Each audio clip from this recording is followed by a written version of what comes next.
Astaghfirullah Rabbal baraya. Astaghfirullah minal khotoya. Rabbi zidni ilma nafi'a wa wafiqni amalan mabula.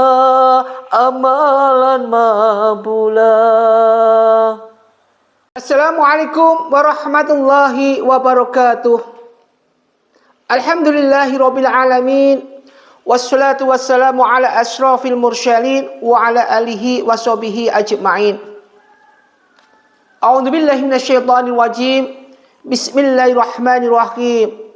Qul ukhya ilayya annahu istama'u nafaru minal jinni faqalu inna sami'na qur'anan ajaba yahdi ila rusdi fa amanna bihi walan tusrika bi rabbina akhada wa annahu ta'ala judda rabbina mattakhadha sahibatan wala walada. Sadaqallahul azim. Sadaqu ala Rasulillah sallallahu alaihi wasallam.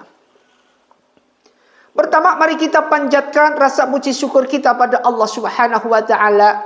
Shalawat dan salam mari kita haturkan pada junjungan kita Nabi Muhammadin sallallahu alaihi wasallam. Mudah-mudahan kita diberikan kekuatan iman zahiriyah batiniyah. Ma'asyiral muslimin muslimat rahimatullah dimuliakan Allah.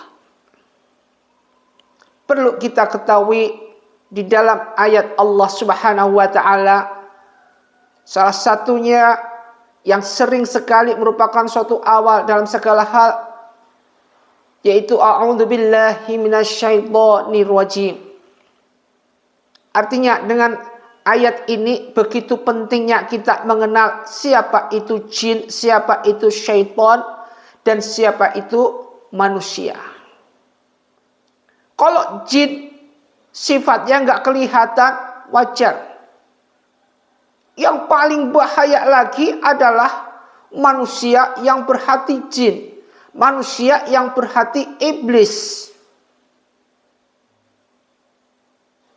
Ingat ini. Jin adalah makhluk Allah yang paling pintar di antara makhluk yang lainnya. Ibadahnya malaikat kalah. Sholatnya, ibadahnya semua kalah malaikat. Kemudian segala apa yang kita baca, Al-Quran apapun bentuknya, jin hafal. Semua ilmu hampir jin itu pelajari. Hampir jin itu semua ilmu bisa. Yang nggak bisa cuma satu, yaitu apa? Ketika dia mendengarkan ilmu ini, udah lemes dia, ngowel kakinya udah. Ilmu apa? Sabar. Innallaha ma'asyabir. Kesabaran, sabar, merasa rendah, tidak sombong. Ini jin tidak bisa sama sekali. Ilmu ini jin tidak punya, tidak mau mempelajari. Karena ilmu tidak mau pelajari, maka jin kategori hamba Allah merasa dirinya paling pintar, merasa dirinya paling segala di atas segalanya, maka jin punya sifat apa yang dinamakan sombong. Dan sifat sombong ini ada sifat yang dilaknat oleh Allah Subhanahu wa ta'ala. Penting. Makanya ketika kita punya sifat sombong, ini merupakan suatu bentuk cermin bahwa kita wastakbaru anha, membanggakan diri, ujub, riya, sum'ah, semuanya yang ada di sini, memamerkan segala sesuatu apa amaliah yang kita punya, membanding-bandingkan segala amaliah ataupun harta yang kita punya, sehingga timbullah suatu hal yang enggak kita duga-duga, termasuk dengan hasil itu kita merasa bangga diri, bahkan kita merasa rendah diri atau enggak. Kalau rendah dirinya enggak mungkin. Kebanyakan merasa ketika sudah compare perbandingan dengan yang lain, dia pasti akan merasa dirinya sombong. Ma'asyiral muslimin muslimat rahimatullah. Kesombongan jin ini akhirnya membisikkan manusia-manusia untuk apa? Untuk diajak sebagai teman mereka, kekal abadi selamanya di alam akhirat. Ingat ada 3 alam mukmin, yaitu setelah kelahiran yaitu dunia, setelah kematian alam barzah, setelah hari kiamat yaitu kekal alam akhirat. Bal tu'thirunal hayatad dunya wal akhiratu khairu wa abqa. Alam kelanggengan, alam yang waktu dalam durasi yang lama. Kalau disiksa, ya selamanya disiksa. Kalau mendapatkan nikmat, selamanya mendapatkan nikmat rahmat. Nah, ini kesempatan jin, iblis, setan segala untuk menggoda manusia ketika berada di alam dunia. Untuk bekal mereka supaya bekalnya nggak bermanfaat, banyak mudaratnya. Ternyata manusia selama di dunia mau-mau aja. Diajak jin, diajak iblis untuk sesat, mau-mau aja. Kesesatan semacam ini akhirnya menimbulkan manusia berbuat maksiat. Manusia berbuat zalim, manusia berbuat kikir, manusia berbuat punya penyakit hati yang lainnya. Muncul penyakit-penyakit yang tidak disangka-sangka, alias penyakit kronis. Kalau penyakit kronisnya tangan mungkin bisa disembuhkan, setelah sembuh selesai. Namun kalau penyakitnya adalah kronisnya hati, ini susah sekali disembuhkan kecuali illal ladzina amanu wa amilus solihati wa tawassaw bil haqqi wa tawassaw bis sabr. Kecuali hamba Allah yang beriman, punya amal soleh, nasihat-nasihati dan suatu kebenaran, dan berbuat dengan suatu hal yang berbau sabar. Makanya hati-hati dengan tindakan kita yang ada di dunia ini, lebih-lebih di akhir-akhir ini. Banyak sekali diktatorisme, banyak sekali monopolisme, banyak sekali manipulatisme, banyak sekali suatu hal yang berbau maksianisme. Maksiat-maksiat berjalan di mana-mana, suatu hal yang lumrah. Wanita berpakaian seperti telanjang, suatu hal yang itu sudah menjadikan suatu ajang.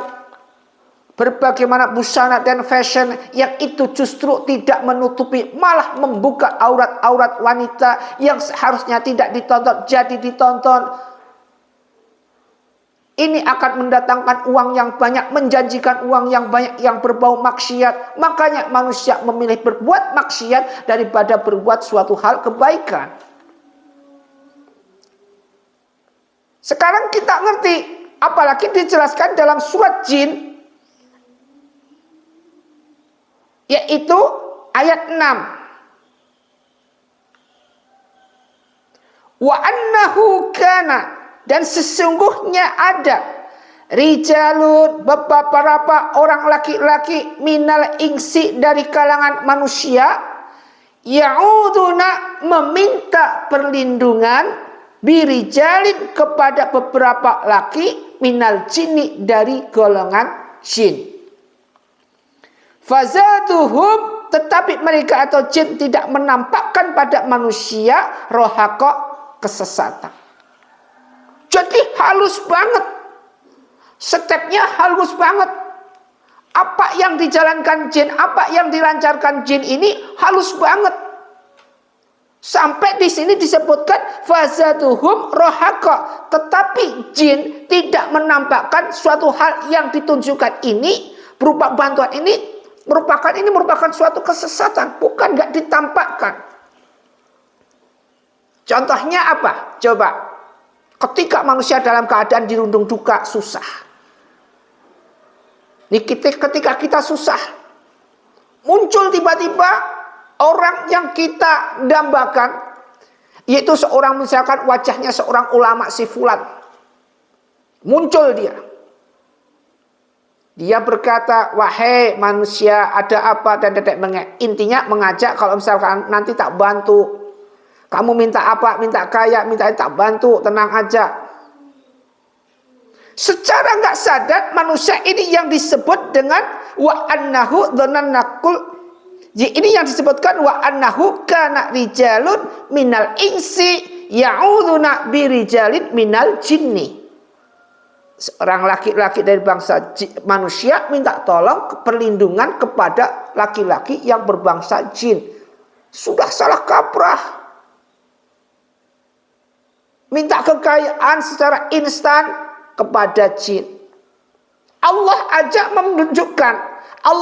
menunjukkan segala sesuatu supaya dicontoh oleh manusia, nggak tergesa-gesa. Karena perbuatan tergesa-gesa ini adalah perbuatan jin dan iblis. Jadi perbuatan jin dan iblis. Kalau antum pingin cepet kaya, ayo minta semua, nanti berapa M muncul, berapa puluh juta muncul seketika itu juga, instan. Ini perbuatan jin. Secara gak sadar, ini tadi yang dinamakan fazatuhum rohaqo. Ini merupakan suatu kesesatan. Cuman gak ditampakkan dengan kesesatan ini oleh jin. Halus sekali. Jin itu pinter dalam segala hal, step-stepnya. Gak pernah dia menyerah. Karena imbalannya satu, teman mereka selamat di neraka. Ma'asyiral muslimin muslimat rahimakumullah.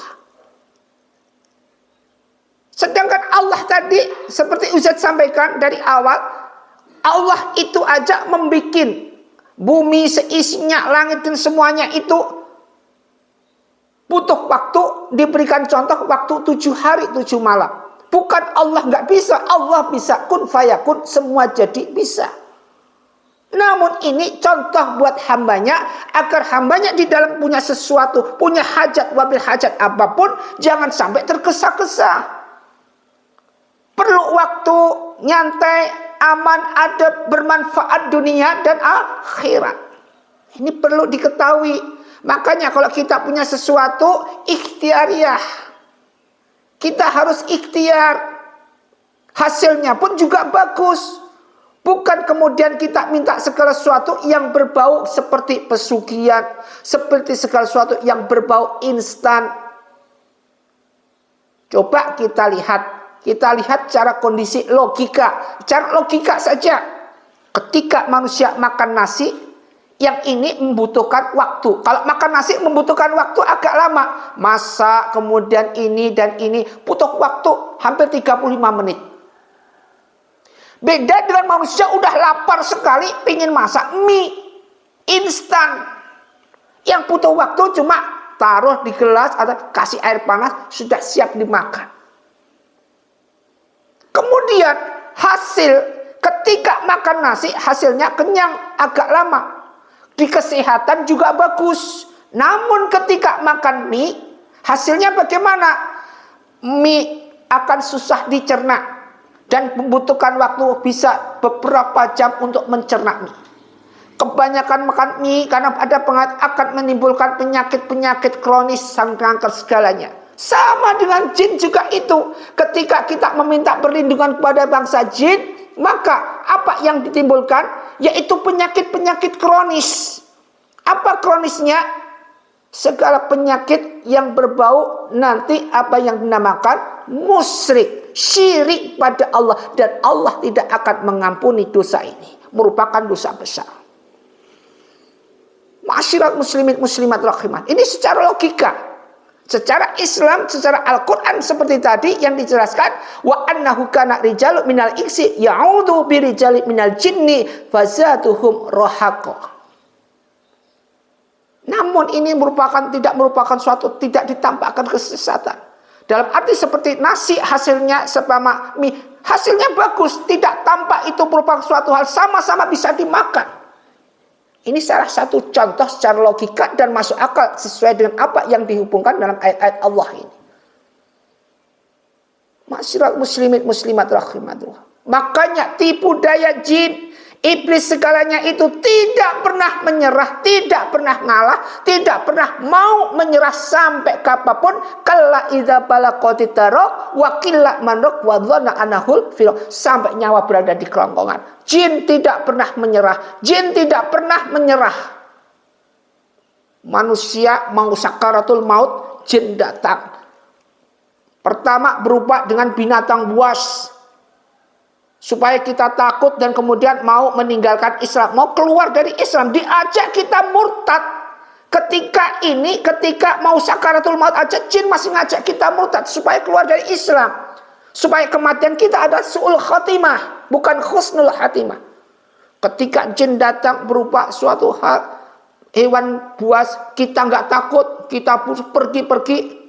Jin tidak putus asa sampai di sini, merasa gagal tipu dayanya, dia berubah lagi menjadi apa? Datang lagi berupa wajah seorang bapaknya. Nah, ayolah keluar dari Islam. Islam bukan agama yang bagus. Berupa seperti bapaknya, tetap kita nggak mau. Kita suruh dia pergi. Datang lagi jin berubah menjadi seorang orang tua yang seperti ibu kita. Dengan tipu daya seorang pura-pura menjadi seorang ibunya kita sendiri, kok kita tidak mau? Dia datang lagi pura-pura, yaitu apa yang dinamakan berupa menjadi sebuah figur ulama. Yang kita mungkin selama hidup kita gemar sekali dengan ulama si fulan. Berubah dengan figur seperti ini, mengajak kita tetap dalam keadaan mengajak kesesatan. Namun ini tetap tidak bisa. Kemudian jin datang lagi menawarkan minuman. Ayo kamu haus minum ini. Semua itu tipu daya jin sampai sakaratul mautnya dicabut oleh Allah Subhanahu wa ta'ala.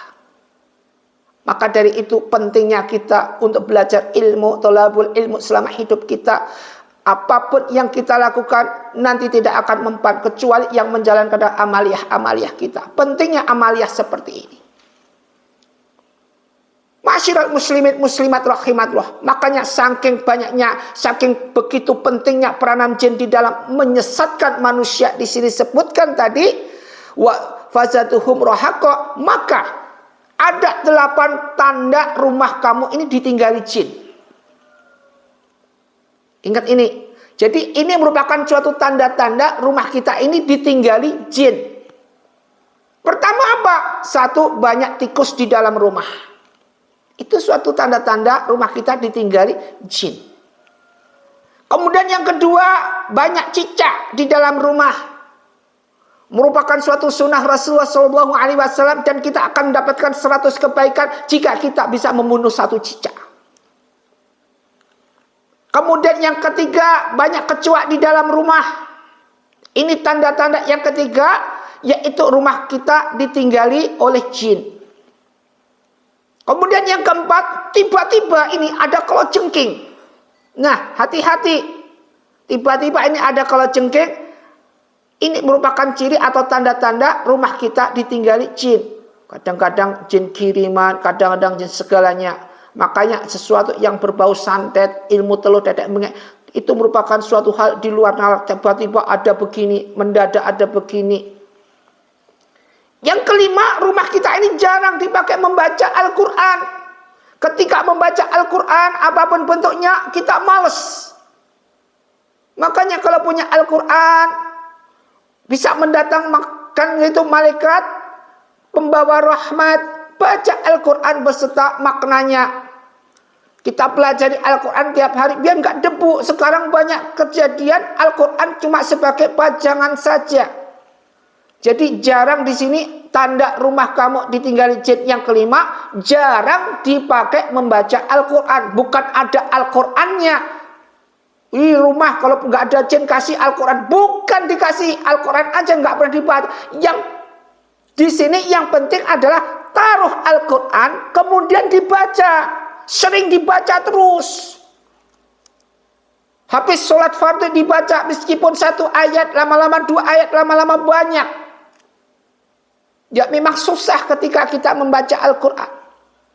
Kemudian yang keenam, hawanya lembab, bau pusing, banyak retakan, tidak wajar di tembok-tembok ini. Ini tanda-tanda bahwa rumah kita dihuni jin. Kondisi jin itu panas. Ada tembok ini, retakan-retakan, itu ada ciri-ciri.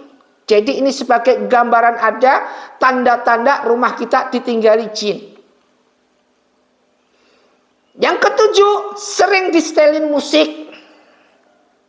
Musik-musik yang gak bermanfaat mungkin. Ya boleh, Ustaz, apa gak boleh nyetel musik? Silahkan.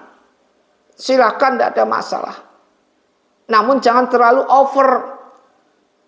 Coba kita bayangkan bagaimana kondisi-kondisi tempat maksiat. Tidak usah Ustaz ngomong, antum lihat sendiri bagaimana kondisi tempat-tempat maksiat. Di situ dengan goleng-gelengnya, dengan apanya, benturan sekali. Itu semua bagaimana. Sampai dunia memperingati apa yang dinamakan Halloween party. Mereka menjadikan diri seperti iblis. Ada yang berupa pocong, berupa kuntil, anak tetek, bengek lah. Tapi party. Mendewa-dewakan iblis, mendewakan jin dan segalanya. Kalau bisa hindari, buat apa kita mendewakan seperti ini? Karena ini masuk dalam apa yang dinamakan dosa besar, yaitu syirik. Yang ke-8, tidak pernah melakukan sholat di rumah tersebut, alias kita tidak mengenal Allah Subhanahu wa ta'ala. Ma'asyiral muslimin muslimat rahimatullah. Mari, dengan step-step ini, tanda rumah kamu ditinggali jin, atau apapun bentuknya, dengan ayat surat jin sudah dijelaskan, juga ayat-ayat Allah yang lain dijelaskan. Sudah cukup memberikan suatu tek-tek atau merupakan suatu titik terang begitu pentingnya kita menghindari ajakan-ajakan iblis dan jin. Maka perbanyak dengan amaliah-amaliah yang ada. Ya ayyuhalladzina amanu taqullah dzikran katsira wassabiqu bukratan wa asila. Semoga bermanfaat. Kita jadikan hamba Allah istiqomah dalam ibadah. Wassalamualaikum warahmatullahi wabarakatuh.